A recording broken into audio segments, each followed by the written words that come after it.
Have you ever been to the place where you thought you were tight with somebody and you figure out your friendship or your relationship wasn't as deep as you thought it was? It's not a great feeling because deep down I think we all live with this expectation. Relationships shouldn't be fake. They shouldn't be shallow and they shouldn't make you feel like you could spend a huge amount of time with someone and then be easily forgotten. Regardless of whether or not you're a really social person, I think we would all agree that when it comes to our relationships with our friends or the people we spend a lot of time with, we want real ones, not fake ones, right? I don't want fake friends. Friends who feel like they have to pretend around me, who don't care as much as they act like they do, or who don't even really know me. Whether it's the people you hang out with from the band or teammates, the people you have a group chat with, we all want more than that. In a word, we want our relationships to be personal. There is a cheat code, by the way, and or shortcut to figuring out if a relationship is personal. It's easy. You know how I know if somebody is not personal with me. They call me some generic nickname like buddy or chief or guy. You've probably experienced this kind of fakeness. Somebody acts like they care about you, acts like they're your friend, and they keep referring to you as guy or fam or something other than your actual name. The one you've literally lived for years because you guessed it. It's just like my friends from band practice. They don't even know your name. And people knowing our names matters, right? It makes us feel important, known. It makes us feel like there's a connection between us and the person who knows our name. Nobody wants a fake friend or a fake relationship, but you know what the opposite of fake is? Real, right? I totally agree when it comes to sunglasses, art, or anything else I buy from Take-A-Lot, that the opposite of fake is real. But when it comes to relationships, I think there is a better word. Actually, I know there is a better word. When it comes to people, the opposite of real is personal. Think about it. Somebody can be real without knowing you personal. They can be cool without being close to you. They can even know something about you like what math class you're in, or they may even notice something like what brands you wear, but that doesn't make it personal. Being personal puts somebody in a whole different category, and that's what this series is about. If I asked you to name everyone you can think of who knows your name, how many do you think would be on that list? And I also wonder, if you did make that list, would you put God on it? Here's the thing. Some of you may have grown up hearing that God knows your name.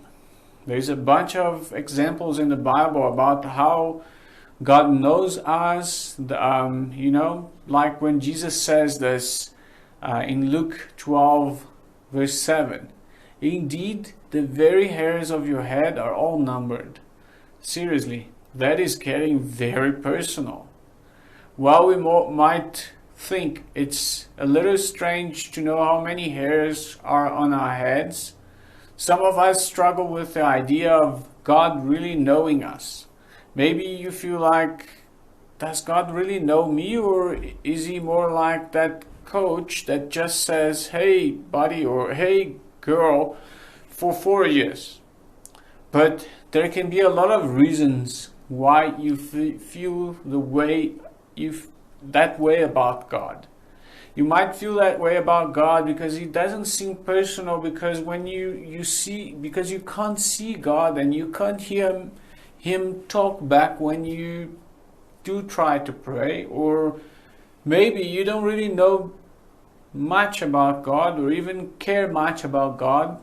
So it feels strange to think that he would know your name and care about you. Maybe you've met Christians who don't seem to care about getting to know you, so why would God? Maybe you think he doesn't seem personal because if he's real and if he's just so big, if he created everything, what makes us so important that he would know us personally and individually? I mean, let's pretend that we all believe in a God who created everything.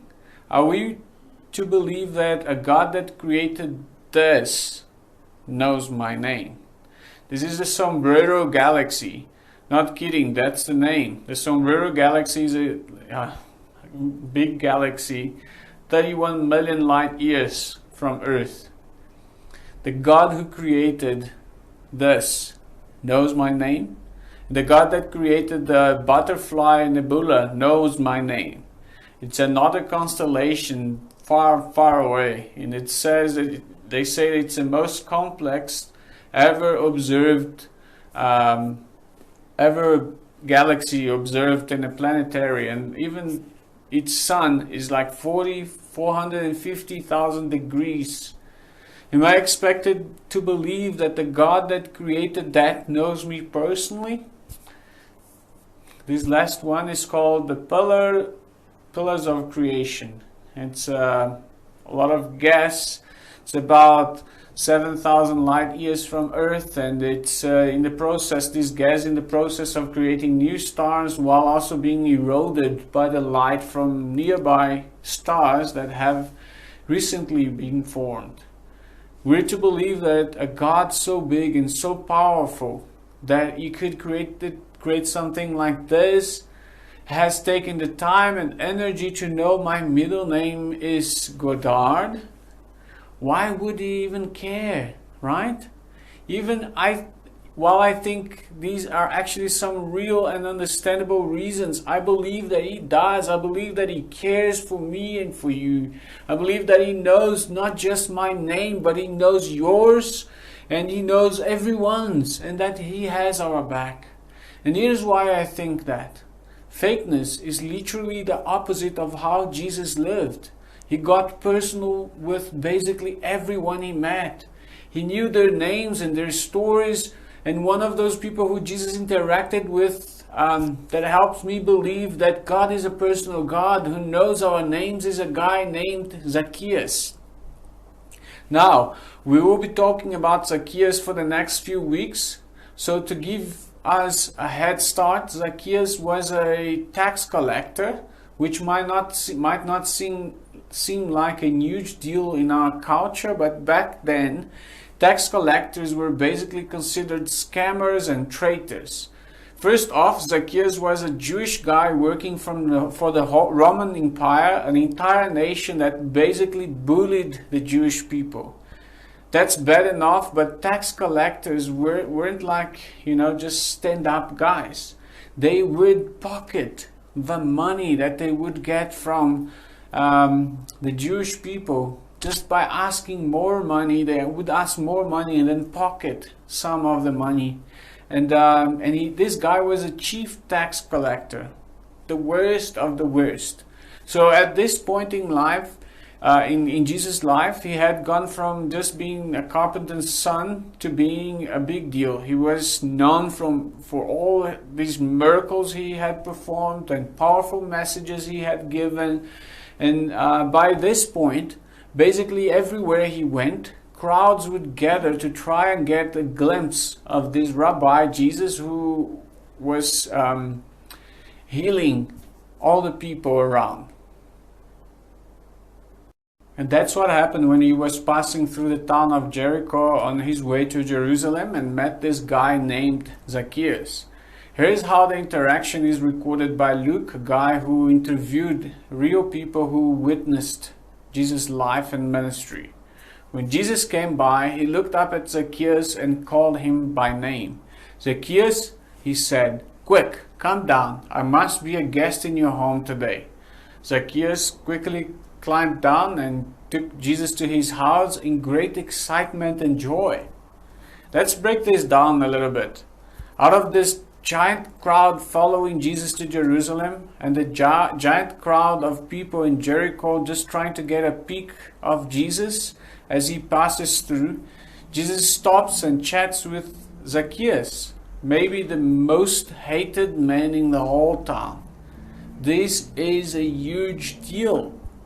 Getting this kind of attention from Jesus is crazier than if your favorite celebrity randomly started following you on Instagram and commenting on all of your pictures.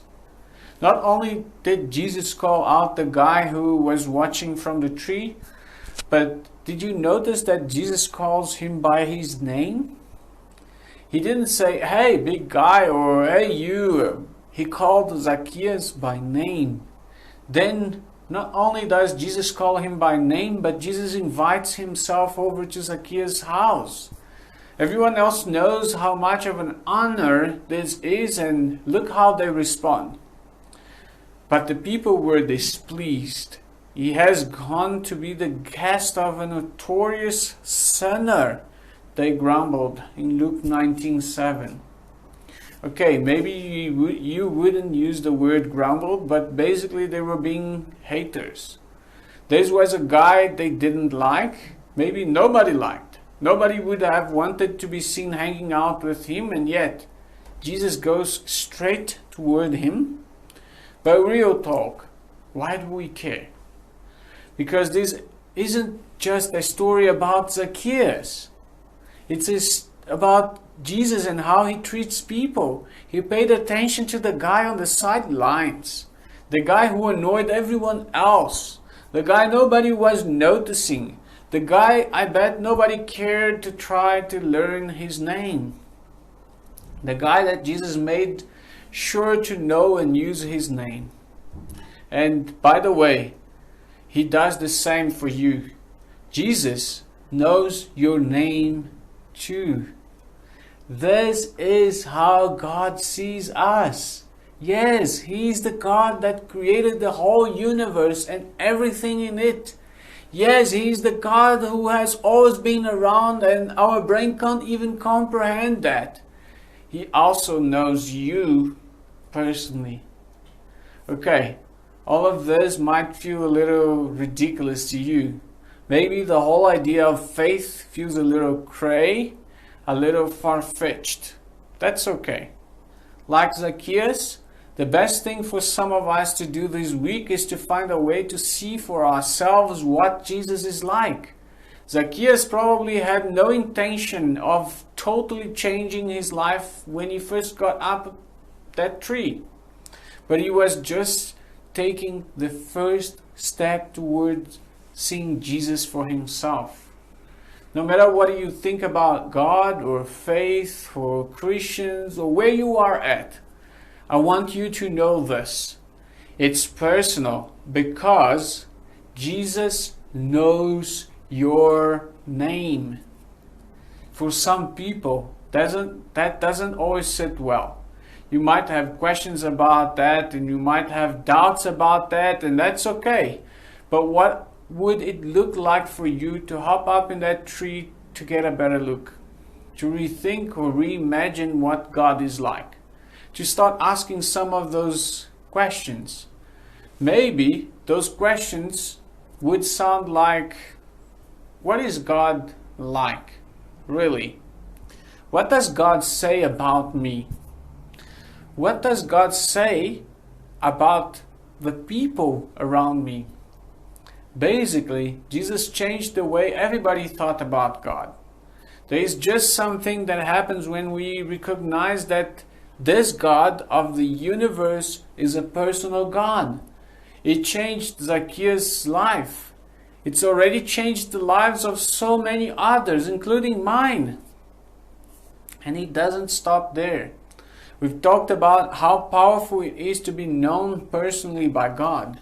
That He knows your name, that He knows you, that He cares about you. But if that's true for you, that's also true for the person next to you and your siblings and parents and the kid at school you avoid, or even that teacher you can't stand.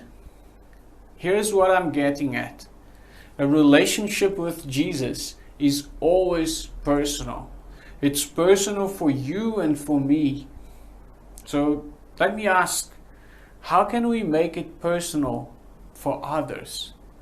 Perhaps your music teacher or your coach or a person in your science class, the girl who somehow always ends up in your group projects, the guy who gets on your nerves, or your little brother's best friend, the guy who perhaps forgot your name that one time. They all matter just like you. And here's why that's a big deal. The people around you may not know God cares about them personally until you care about them personally. The best way to do this may start with some of the easiest steps you've ever heard. First one, learn their names. Very easy. Second one, learn the right way to pronounce their names. Here's something you should know. Your name is something like, if your name is something like John, you may not have experienced something like what I'm about to tell you. And this is a bigger deal than you may think. You know how annoying it is when someone writes your name wrong on your Starbucks cup. It happened to me. Or the teacher that keeps on pronouncing your name wrongly, or imagine that happening like 10 times every week. It's awful, right? Then the third one, use their names when you see them. I mean, I get it, it's very basic, and but it's also a big deal. Knowing someone's name is the absolute simplest thing you can do to communicate that someone matters. And if someone feels like they don't matter, it can also have a huge impact. So perhaps an easy way to do this is to look for someone that's younger than you and start calling them by name, spending some time with them, having some interest in their lives, or just someone around, or just that person on the sidelines of your school that nobody talks to. Just go to them, learn their names, get interested in them, and you will see the difference that it will make. Blessings.